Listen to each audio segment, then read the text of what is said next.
Consejera estudiantil y militante de la UJS del Partido Obrero. Así que bienvenida, Daniela, ¿cómo estás? Bien, muchas gracias. Bueno, Dani, el caso, bueno, primero quisiera más que nada por una cuestión bueno, la relación por ahí que tenés dentro de la segmentación, digamos, de la sociedad, por ahí estás más en relación con los jóvenes, y tener una visión por ahí un poco más panorámica del ámbito nacional, por ahí qué es lo que estás viendo, si querés, por ahí más enfocado en lo universitario, ¿qué visión tenés a nivel nacional, a nivel provincial? ¿Cómo ves la situación actual? De la juventud. Sí, correcto. Bueno, me parece que está pasando algo bastante interesante.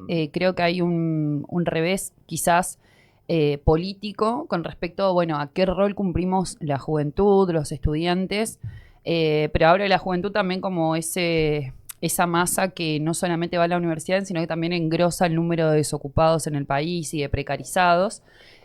Hay algo muy interesante que está sucediendo con respecto a lo que había sucedido en la última elección.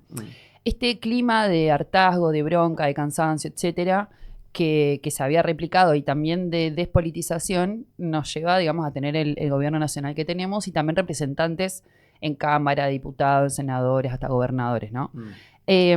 Hoy siento que, o por lo menos lo podemos ver de manera objetiva, que la juventud está tomando la iniciativa de poner, digamos, como una prioridad sus intereses, que van de la mano de protestar, de organizarse y de reclamar el presupuesto para la universidad, pero también acompañar a sus jubilados, digamos, a sus abuelos, abuelas, o acompañar a las personas con discapacidad en la lucha, digamos, no solamente como una cuestión de llevar a las calles un reclamo, sino de comprender el poder político que tiene la organización de los jóvenes, que aparte históricamente la unificación entre los estudiantes o los jóvenes con los trabajadores, que a la vez lo sabemos, estamos viendo docentes pelear por la apertura de paritarias, estatales que no han cobrado, el sistema de salud atacado, el incremento de los desocupados, el ataque a los despidos en las mineras, digamos, hay una cantidad de situaciones laborales fuertes Sí. que por supuesto siento que la juventud en algún punto está tomando nota de esto y está haciendo uso de ese poder político que ha tenido siempre y que ha implicado grandes reformas a nivel educativo, pero también a nivel social. Entonces creo que esto está pasando medio a nivel nacional, al punto de que hay una juventud que ha inclusive llevado adelante la bandera hasta de la defensa por la liberación del pueblo palestino, digamos. Hasta ese punto hay una profundización de la politización de la juventud, que la contrapone a esta pequeña juventud, pequeña en un montón de aspectos, pequeña en número y pequeña en intervención política, que acompaña el gobierno nacional, por ejemplo, ¿no? Que lo defienda el gobierno nacional sobre la base de argumentos que no son sólidos, sobre resultados que no son objetivos, porque pueden hablar del equilibrio fiscal y a la vez estamos viendo que la pobreza incrementa, digamos.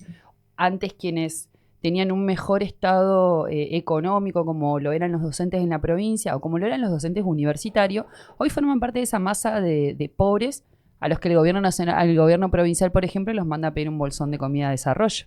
Entonces, se contrapone objetivamente ese discurso que esa pequeña juventud sostiene sobre la base de lo real, del objetivo, de lo material que nosotros estamos viendo todos los días.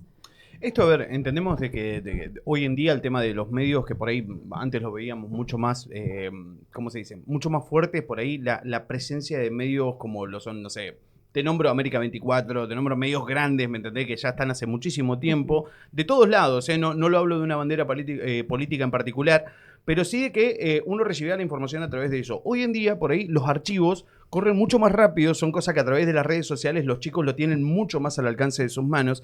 Entonces, por ahí, esta división política, si bien es algo que existió siempre, ¿crees que en algún punto fortalece la mentalidad crítica de los chicos, de los jóvenes el día de hoy? En algún punto sí, en otro punto también la bloquea quizás cuando viene cargada, digamos, de un sentido, ¿no? Si yo de un recorte que comparto pongo lo que me sirve únicamente y condiciono ese mensaje y nos pasa esto que vos decís, es tan acelerada la información, tan rápida, tan inmediata. Y ni siquiera se chequea a veces. Y no hace falta chequear la parte, digamos, porque por lo general también esos espacios que antes no eran un medio masivo de comunicación o legítimo, hoy esos pequeñitos que andan dando vuelta comienzan a cobrar una relevancia en el relato cultural, en el relato mediático. Entonces ya en algún punto vos, de 10 noticias que recibís y que son verdaderas y que vos las podés corroborar, quizás tenés una o dos que capaz que no están así, pero que respondan a los intereses de ese pequeño medio, de ese pequeño reproductor mediático, pero lo consumís igual, porque la mayoría era verdad o medianamente verdad, digamos. Entonces, sí que muchos han puesto, digamos, en tensión la verdad, digamos, de los discursos mediáticos, pero por otro lado, hay todavía un sostenimiento de eso, y eso lo vemos todo el tiempo. Igual te digo que no es tanto una cuestión de la juventud ha tenido siempre la característica de cuestionar, digamos, si hay un cuestionamiento crítico, digamos, o por simplemente cuestionar, son dos mangos aparte, pero cuestiona la juventud siempre ha sido así de alguna manera. Inclusive la juventud que sostiene al gobierno nacional lo hace sobre la base de cuestionar otros modelos de país. Totalmente. Ahora, lo que sí seguimos viendo es al adulto mayor, al adulto que no se gasta ni 2 segundos. A veces vemos, digamos, me pasa de ir, dar notas o que nos tomen alguna nota y se quedan con el título. No entraron a escuchar la nota, ni siquiera se gastaron los 2 segundos que, digo, los pibes acá laburan, se hacen una redacción, un mini resumen de lo que trató, ni siquiera lo leen y dicen, seguro que es por esto. Pero entrá a la nota, fijate, a ver qué dice, qué estamos diciendo, y podés estar en desacuerdo también, pero por lo menos que sea sobre la base de algo, no por tirar hate nada más. Y los adultos se pusieron mucho en ese lugar también, por eso en algún punto hay gente a la que uno no le da ni pelota ya. Es la mentalidad del escroleo. Así que en este caso, bueno, particularmente por una cuestión de relevancia, a lo largo de esta semana se pudo dar esta conferencia de prensa de la cual estaba hablando al principio.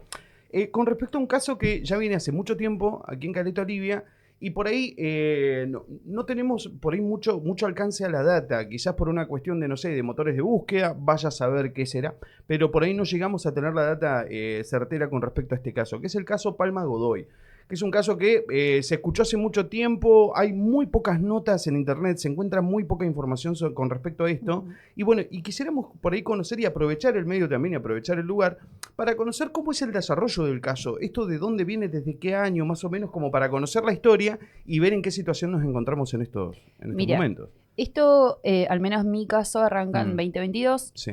Yo lo conozco a él, digamos, de manera personal porque fue mi profesor en ese momento. Y a finales de 2022, después de todo un proceso de acoso durante toda la cursada, yo al final, casi al final de la cursada, todo esto, no es que se había terminado la cursada, yo al final de la cursada decido digamos, denunciar el acoso que había sufrido durante toda la cursada con él. La universidad cuenta con su programa de género y diversidad y con la posibilidad de generar, de erradicar denuncias por acoso, por violencia, por todo tipo de violencias, digamos, tiene la posibilidad. Este programa tiene, digamos, en su estructura un protocolo de intervención con respecto a esto. ¿Qué pasa? De un par de años para acá, empieza a tener una sustancia ese protocolo, porque estaba lamentablemente como muchas cosas de manera escrito nada más, digamos, no se estaba aplicando. Y esto, digamos, para mí cobró sentido mucho después. Pues yo en 2022 hago la denuncia antes de terminar la cursada y en el marco de que fui y radiqué la denuncia, hablo con un par de compañeras, les comenté que había hecho esto y me dicen, bueno, hagámoslo visible. Hagámoslo visible porque si no va a pasar lo que le pasó al resto de las chicas que fueron, denunciaron, y ahí yo me doy con que un montón de chicas, no reciente, digamos, o sea, eran algunas inmediatas y otras de hace muchísimos años, y no solamente estudiantes, también docentes y no docentes, habían hecho reclamos, habían hecho quejas, habían hecho denuncias contra este profesor, y jamás se tomaron en cuenta. Hubo inclusive por parte de un grupo de compañeras una denuncia colectiva, digamos, se entró como una denuncia colectiva hacia este docente y eso también se había archivado. Entonces cuando yo hago la denuncia, llevamos adelante un cartelazo exigiéndole a la universidad, bueno, nosotros hicimos esta denuncia, respondan, algo hay que hacer. Esto finales de 2022. A principios del 2023 nos enteramos que interviene el protocolo de programa de género, y a la vez lo elevan a la Dirección de Asuntos Jurídicos de la universidad. Cuando lo elevan a la Dirección de Asuntos Jurídicos por protocolo legal y del programa de género, se lo separa del cargo, digamos, no puede dar clase, o sea, no puede estar en contacto con estudiantes por la característica de la denuncia. Pero no deja, digamos, de cobrar su sueldo. Él sí, y aparte, tengo que decir, no es un adjunto, no es un ingresante, es un hombre que está hace más de 20 años en la universidad y que tenía una carga, tiene una carga completa en la universidad, lo que significa que es uno de los sueldos más altos de la universidad porque cumple más de 40 horas dando clase en la universidad, haciendo extensión e investigación. Su tarea se reduce únicamente a investigación, porque es el único espacio que por reglamento podría no tener estudiantes, porque ya sea en extensión o dando clase, tiene que estar en contacto con estudiantes. ¿Qué pasa?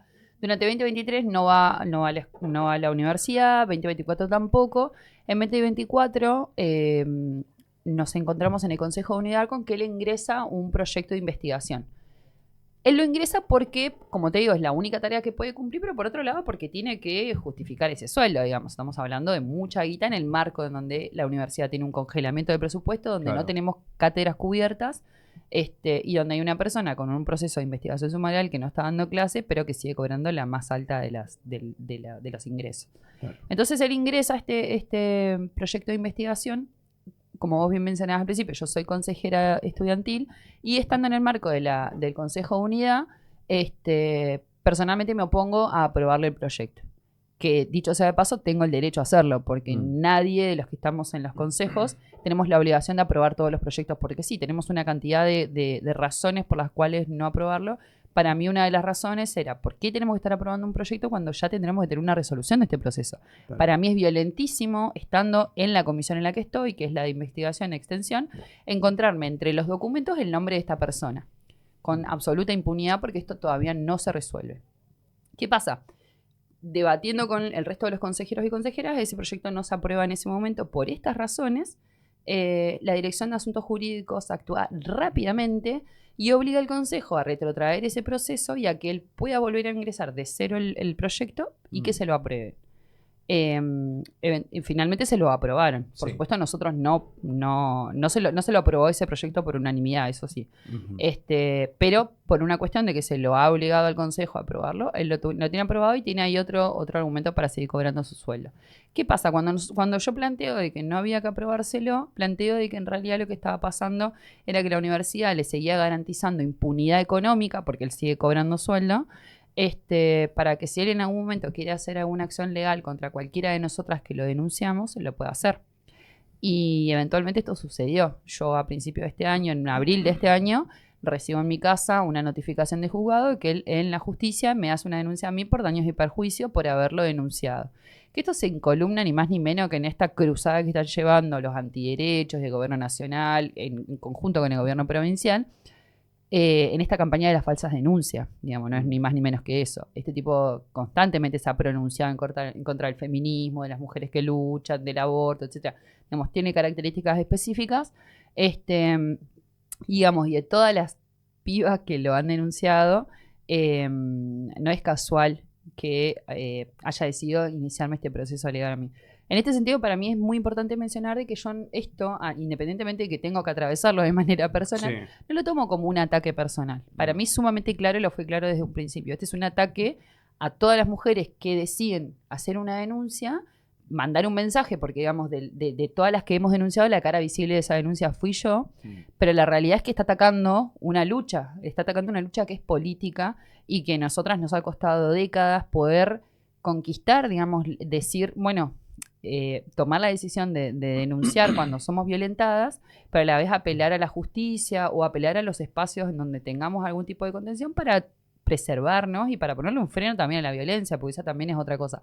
Lo de la falsa denuncia tiene como eje esto de desprestigiar a la otra persona. Entonces, en ese sentido, yo podría inventar cualquier cosa de vos. Claro. Nosotras impulsamos la denuncia como una forma de protegernos, pero también para ponerle un freno a los violentos, porque es algo que nosotras vivimos todo el tiempo, en todos los escenarios, y es algo que no podemos ceder. Es un escenario que para nosotras es clave no cederlo, pero no solo como si fuera la panacea la denuncia, sino que a nosotras esto nos tiene que convocar a denunciar y a hacer una vigilancia sin cuartel de esos espacios que tienen que darnos respuesta. Y la conferencia de prensa concretamente tenía como objetivo, y tiene como objetivo, y también la lucha que vamos a llevar adelante, de que la universidad finalmente dé respuesta a este proceso sumarial, porque estamos a 2025 y yo todavía no tengo ningún tipo de respuesta ni de resolución de ese proceso, pero legalmente a mí me sirve que esto finalmente se resuelva, porque ante esta contraposición de ideas en las que él dice que yo miento y yo digo, yo no estoy mintiendo, y hay todo un proceso que se está sosteniendo sobre la base de esta investigación, el resultado puede ser clave para decir,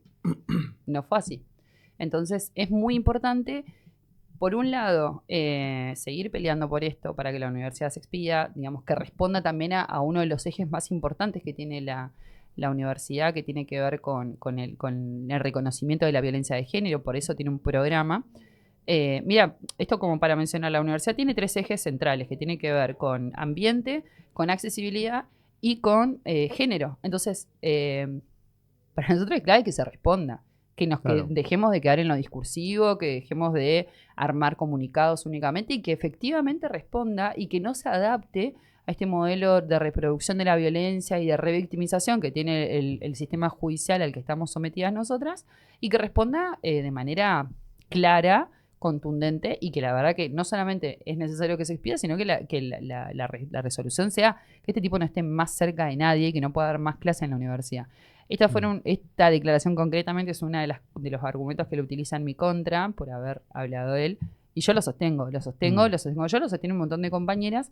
Y acá tengo que mencionar una pequeña pero enorme victoria que ha logrado este proceso, que es que muchas de nosotras hemos vivido una cantidad de situaciones con este tipo. Y eso yo lo empecé a conocer después de mi denuncia, que es lo que pasa siempre igualmente, ¿no? Pero digo, se ha encargado de someter, violentar, acosar a un montón de compañeras, pero a partir de esta denuncia, de esta lucha que estamos dando, hay un montón de pibes y de pibas dentro de la universidad que no saben quién es, que no lo han visto jamás y que nunca van a tener que vivir dentro del aula lo que hemos vivido nosotras.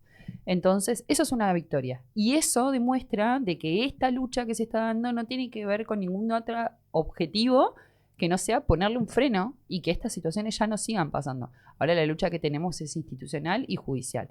Que la universidad responda, que responda a la altura de la circunstancia también, porque sería escandaloso que se trate de garantizar alguna otra cosa en esta prolongación del tiempo y que no haya una resolución inmediata en realidad.